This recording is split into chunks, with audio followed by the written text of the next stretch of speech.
Addressing systemic racism in Olmsted County. It's something that's been studied for almost 2 years now. The county's been collecting data and coming up with solutions to end it. This morning, KIMT News 3's Alex Dieterer joins us live with what areas the study looks at specifically and what the next steps are. Alex, good morning. Brooke, Tyler, good morning. Racism can be a very difficult topic to have, but here in Olmsted County, local leaders are taking the action to address how racial inequity is affecting all areas for everyone. The study started just over a year ago, and both the Public Health Services Advisory Board and the Human Rights Commission have compiled 55 recommendations to tackle this public health issue of racism. The number of recommendations alone speaks to the number of areas that we feel like we could impact.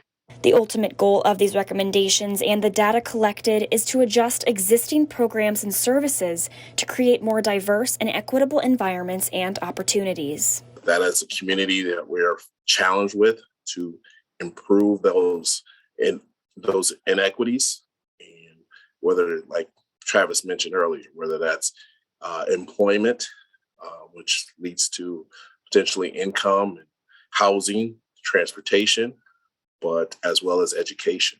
So they all are intertwined, and there's opportunities for us to improve in each of those areas.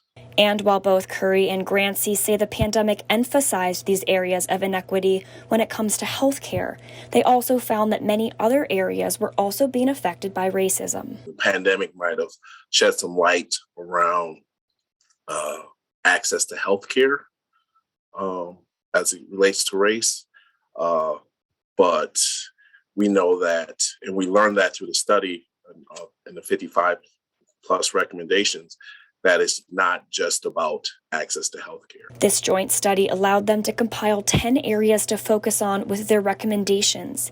These include criminal justice, financial stress, and mental health, among others. Folks' health, folks' income, folks' education, all those areas. So it's such a huge topic. With all 50 plus compiled recommendations, the next steps are to bring these ideas to the public to get feedback from the communities they affect the most.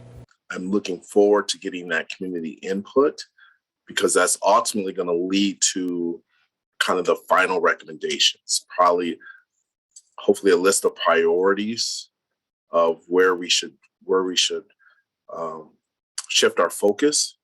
Because the one thing I'm looking forward to is moving that needle, putting things into action and seeing progress.